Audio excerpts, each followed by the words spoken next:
What's up guys, Humphrey here. So a dividend ETF pays you a regular dividend, and a dividend ETF by definition is one that actually owns dividend paying companies. Dividend ETFs are really good for those types of investors that want passive income, are a little bit more risk averse, or could be on the older side because they kind of want a mix of income but still a little bit of growth appreciation. If growth ETFs are meant to get you to the moon, well, dividend ETFs are owning like an army of little money printers. Now, speaking of that, would you rather fight one oversized money printer or an army of mini money printers? It's a tough question, but for me, I think I would choose the mini printers. Let me know what you think in the comments. I will say that dividend ETFs are a good addition to any portfolio now, especially if you're really worried about what's going to happen to the market or economic conditions that are going to actually come about in the next few years, then dividend ETFs are a really good choice to add. If you are someone who's younger and has a risk for appetite, you might want to just stick to something that has a little bit more growth potential, but dividend ETFs overall are pretty good for any portfolio. In today's video, we're going to go over dividend ETFs, some of the tax implications for receiving a dividend through an ETF, and then I'll also share with you 4 different picks that you can look into today. If you're already well versed on what dividend ETFs are, I'll leave timestamps and chapter markers in the description below so that you can skip around just to the relevant sections to you.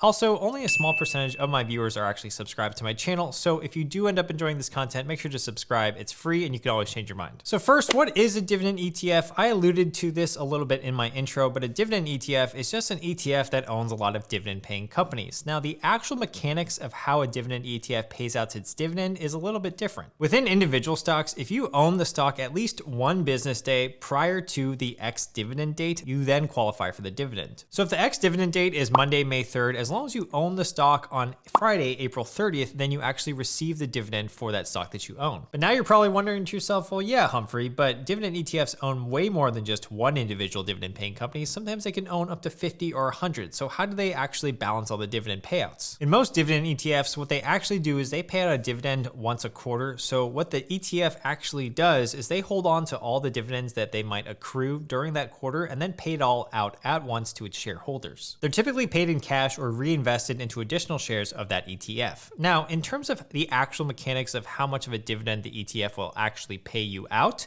what they do is they pool together all the dividends of that quarter and then proportionally divvy them out between all the shareholders. I know that sounds a little bit confusing, but I prepared an illustration for you guys to show you the exact mechanics of how it actually works. So in this hypothetical ETF, let's call it the Hump ETF, it has 5 stocks in it, and each of these stocks pay a quarterly dividend of $1. Stock A, B, C, D, and E, they all pay $1, but let's say the ETF owns 10 shares of stock A, 20 shares of stock B, 30 shares of stock C, 40 shares of stock D, and 50 shares of stock E. That means in total, stock A will actually pay about $10 in dividends per quarter, stock B will pay $20, stock C $30, stock D $40, and stock E $50. So the total dividends per quarter in this scenario is around $150 worth of dividends. Those $150 worth of dividends will be split up among all the shareholders of the ETF proportionally. So let's say this ETF, the Hump ETF, is rather small and only has 1,000 shares outstanding, and of those 1,000 shares, you own 100 shares of this ETF. That means you own 10% of this ETF. What that means is that you're entitled to 10% of the dividend payments. So out of the $150 of pooled dividends that the ETF has actually accrued over the quarter, you get $15. So hopefully that all made sense. That's essentially how all dividend ETFs work. Now let's talk a little bit about the tax considerations that you might have to make when it comes to dividend ETFs and the type of dividend that you receive. In terms of taxes, the amount of taxes that you actually pay on dividends depends on if the dividend is what's known as qualified or non-qualified. Qualified dividends are good, and they're actually taxed at long-term capital gains rates, which are usually between 0% to 15% to even 20%. If you hold the ETF or any stock for longer than 60 days before the ex-dividend date, then the dividend is what's known as qualified. Non-qualified dividends occur when you own the stock or the ETF for less than 60 days prior to the ex-dividend date. So essentially what the tax system is trying to encourage is for you to hold these for longer than 60 days. With non-qualified dividend payments, they're actually taxed at ordinary income rates, and that could vary depending on your tax bracket, but sometimes could be upwards of 38%. So if you are looking to buy dividend ETFs, especially for the long term, it's definitely worth checking out buying those ETFs in what's called a Roth IRA, and that's just a tax-free retirement account. If you want to learn more about Roth IRAs, I have a ton of videos on my channel about the Roth IRA and the powerfulness of the Roth IRA, and basically all those dividends that you receive, if they're held within a Roth IRA, are going to be tax-free. I'll also leave a really great article by Fidelity Investments about dividend ETFs and the frequently asked questions that come with it, and that will be in the description below. With that being said, let's look at the 4 dividend ETFs that I have for you guys to look into today, and any one of these could be a good addition to any portfolio. Coming in at number 4 is ticker symbol SPHD. It's known as the Invesco S&P 500 High Dividend but Low Volatility ETF. This ETF focuses on 50 different stocks that offer above average dividend yields with lower price volatility, so in the case of market turbulence, this investment is going to be a lot more stable than some of the others on this list. Holdings-wise, utilities make up about 18% of the overall ETF composition, followed by consumer staples around 15%, and then technology at 13%. The fund is comprised of mostly large cap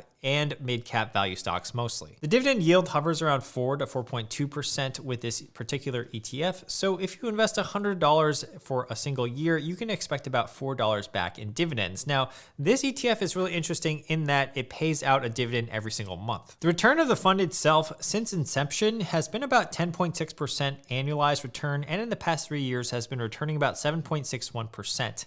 The expense ratio is around 0.3%, which is not super cheap, but it's not super expensive either. So you can expect to pay around $30 in fees for every $10,000 that you have invested in this ETF. The downside of this ETF is that it's been underperforming the S&P 500, especially in the past 3 years. Now, this ETF is more for someone who wants to buy and hold it for the long term and is a little bit afraid of what market turbulence might come. Low volatility ETFs as of right now aren't going to perform as good in a bull market, but if a down market ever occurs, then you might actually see this be a pretty good hold. Overall, I wanted to point out that this ETF existed, and it's really good for someone who's risk averse and wants to hold for a very, very long time and is pretty afraid of what the market might bring. Number 3 is ticker symbol SDY, which is the S&P Dividend ETF by State Street. Now, according to their fact sheet, the fund screens for companies that have consistently increased their dividend for at least 20 consecutive years and weights the stock by yield. If they're weighting the stocks by yield, that means the more that a company actually pays out, this ETF will try to buy more of that holding. Holdings include big, large cap names like Exxon, AT&T, Chevron, and popular REITs like Realty Income Corporation or ticker symbol O. SDY also doesn't hold more than 2.5 to 3% in any single holding, so it's well diversified in that respect as well. The dividend yield on SDY hovers around 2.5 to 3% per year, and it mostly invests in financials, industrials, consumer staples, and utilities. Each one of those sectors makes up about 15% of the holdings, and performance-wise, it's been about 9.4%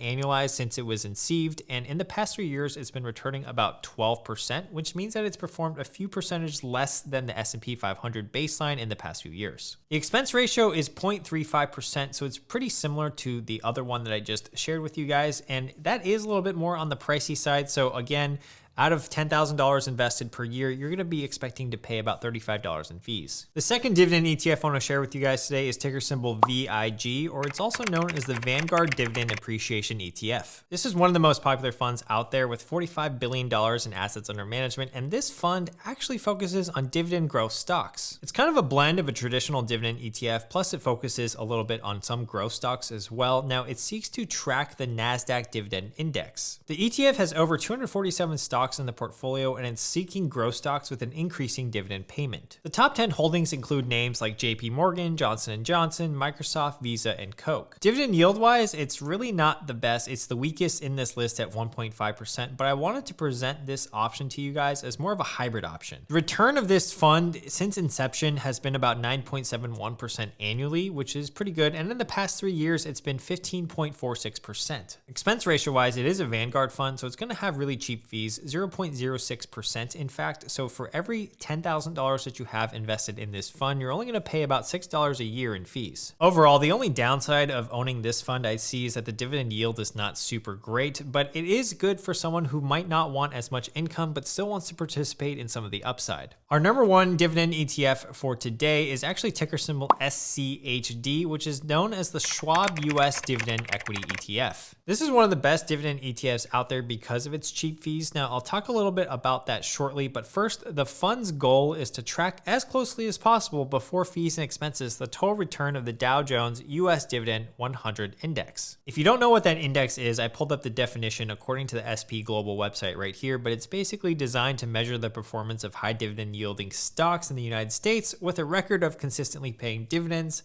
selected for fundamental strength relative to their peers based on financial ratios. So what does that mean? That means that this index is basically looking for fundamentally sound companies with good financials that are increasing its dividend over time. In terms of what it holds, it only holds about 100 different companies, and they're also overweight into the companies that are paying a high dividend yield. Some of those top holdings include Home Depot, Pfizer, IBM, Pepsi, and Coke. Dividend yield-wise, it's been returning about 3% per year, which is pretty good. Now, the returns since inception have been actually fantastic with this fund. It's been returning about 15% annualized, and in the past 3 years has returned 17.96%, outperforming the S&P by a bit. The expense ratio on this fund, as I said a little bit earlier, is very, very cheap. It's 0.06%, which is on par with some of the Vanguard funds out there. There aren't many downsides to this fund. Obviously, if you're looking for really high returns with a huge boom or bust potential, you could look at growth stocks, you could look at growth ETFs. However, if you are looking for a dividend ETF to round out your portfolio and a rather safe one that pays a little bit of income, then this could be a really good choice for your portfolio. If you'd like to see what I invest in, join a private Discord community and also get buy and sell alerts for whenever I buy and sell a stock. You can check that out in my Patreon below, and thank you to all my current existing Patreon supporters. If you enjoyed the video, make sure to subscribe, like the video, and get some free stocks in the description below. I appreciate that, guys, and I will see you guys in the next video. Peace.